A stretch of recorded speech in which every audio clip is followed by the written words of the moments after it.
Human beings. We've gone through so many changes since our primitive years, and whether you believe it was evolution, God, or a little bit of both, one thing that can't be denied is how much we've advanced throughout the years. Some say that we've advanced too much, and that this advancement is causing a negative effect on our environment. Others say we have so much more potential, so why stop here? Don't you want to know what we're capable of? But what are our limits? I've always found this topic very interesting, but at the same time, extremely scary. So think about it.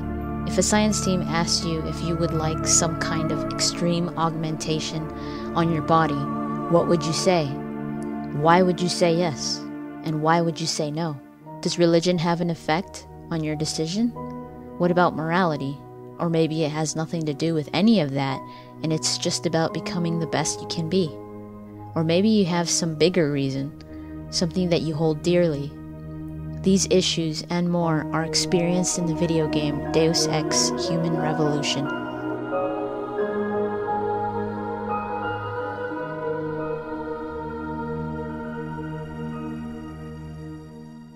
I find it pretty amazing that a video game can delve into such deep issues and actually make us think about what the future holds for us in reality. And not only what it holds for us, but also how we feel about it. Video games are actually one of those things that have been advanced as time goes by.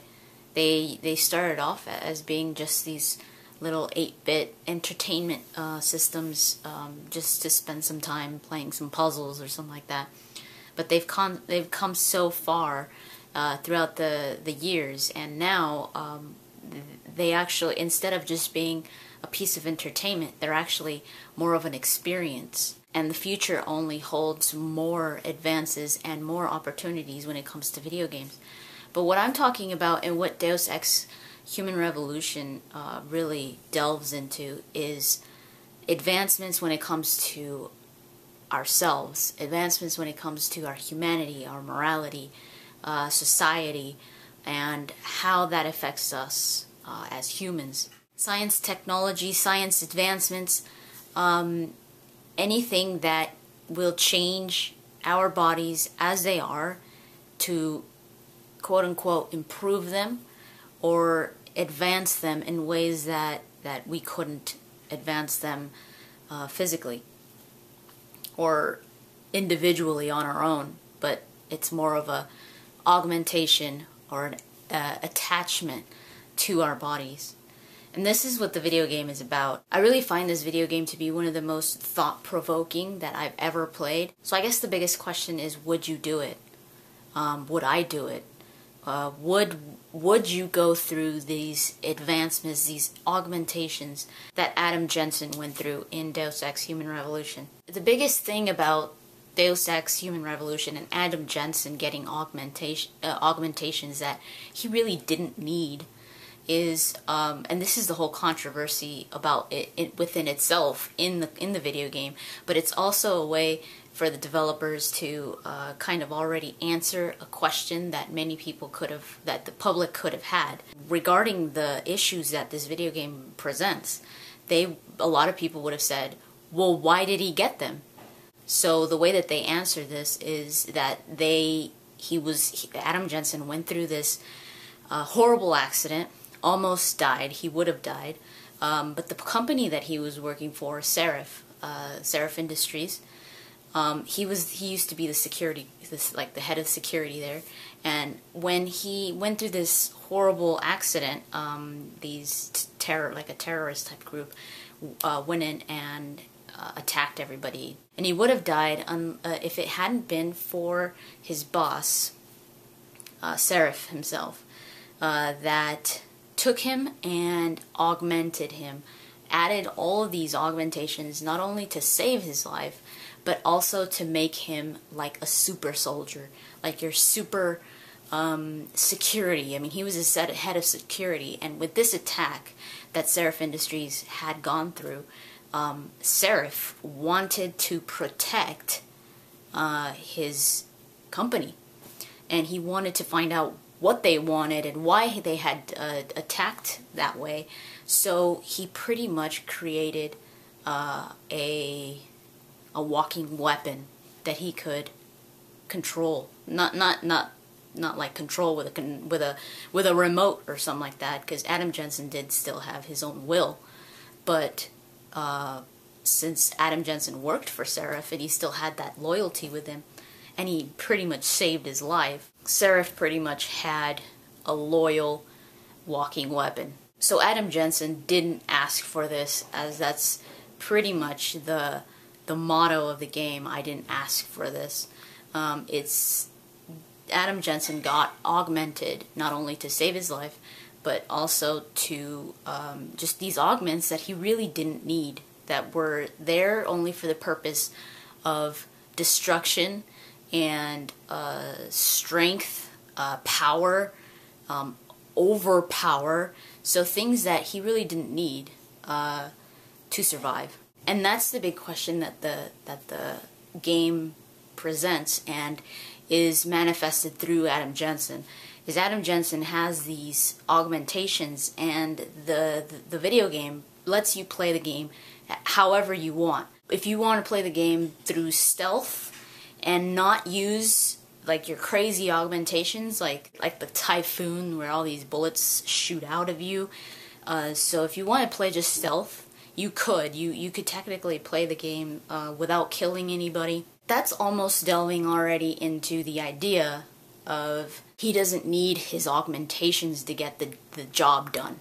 Now, I'm not saying that whoever chooses to play stealth feels this way philosophically, but I'm just saying that the game is almost presenting these choices, not only in how you play the game, but also almost representing its philosophy as well.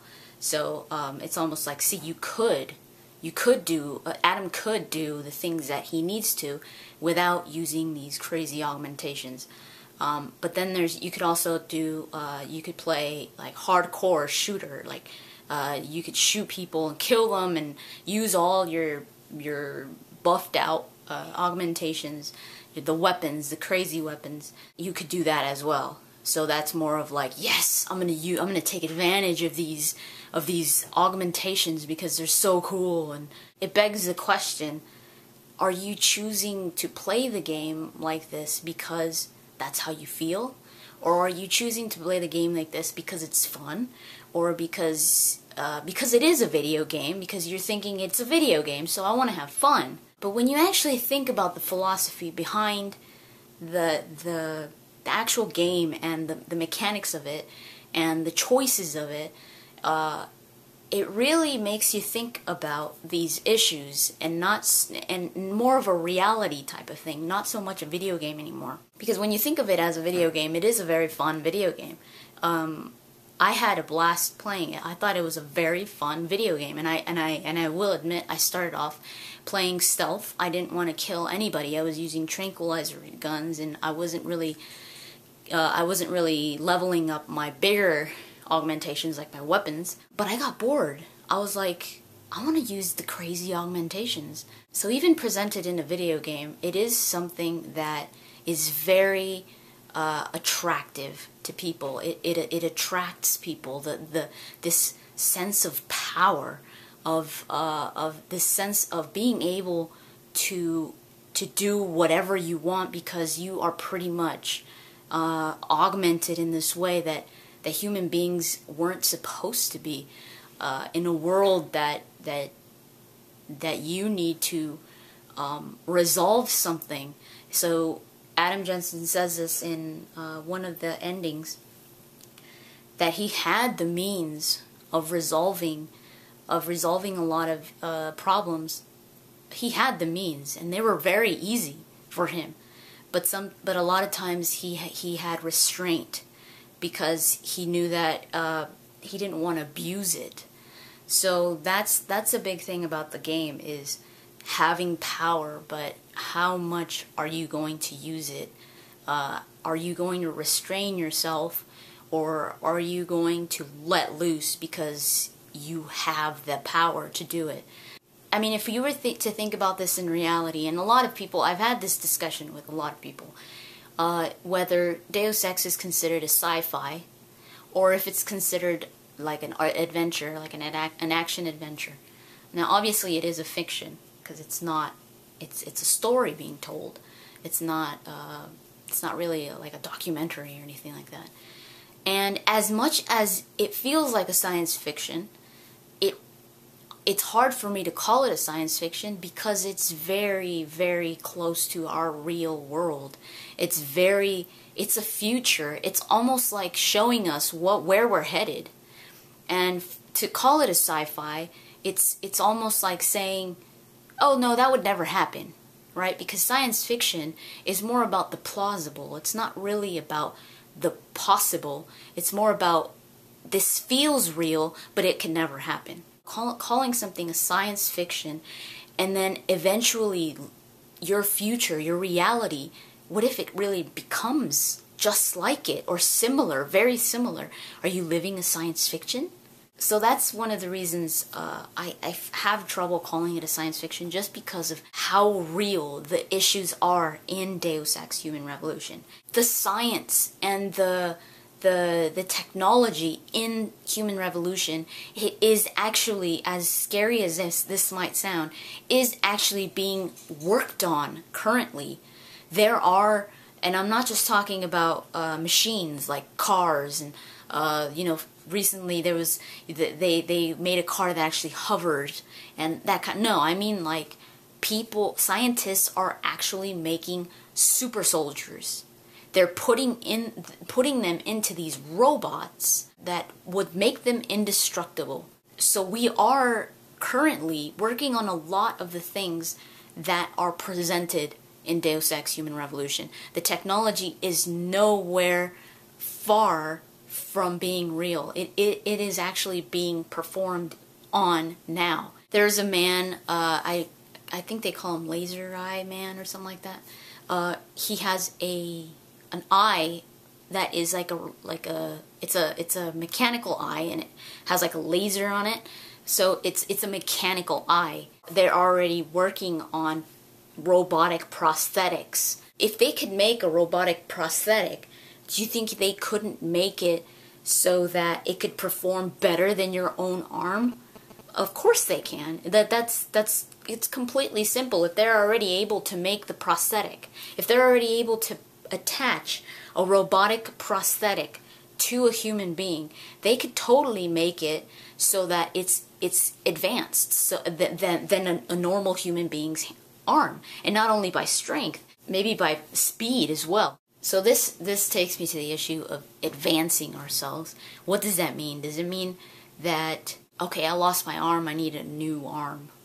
You get a prosthetic arm, but where the future is leading, there's going to be the possibility of having a robotic arm. Now, what's going to make you choose a prosthetic arm over a robotic arm? I think it has to do a lot with your economical situation, of course, morality, religion, even your profession. Because if you were to be, let's say, a professional football player, wouldn't you want to have an arm that would make you perform better if you could do that? But then the whole issue of where's the competition now? The competition is going to be very challenged after that. If someone gets a prosthetic where they could throw better or something like that, then more players are going to start getting prosthetics, so that it's more of a challenge, so that it's still a challenge. Or competition is if this does go on the way that I'm saying, that people are going to start getting prosthetics or robotic prosthetics, the level of competition, the line, the median, is going to be raised, and nobody is ever going to be happy with the way that they are. It's this feeling of fixing yourself. Do you need fixing? Does the human body need fixing? Is there something that you can't do fine already with practice that you need a robotic augmentation of some sort? It's the idea of needing to be fixed. because the human body, as it is flawed. It's flesh and bone. It breaks.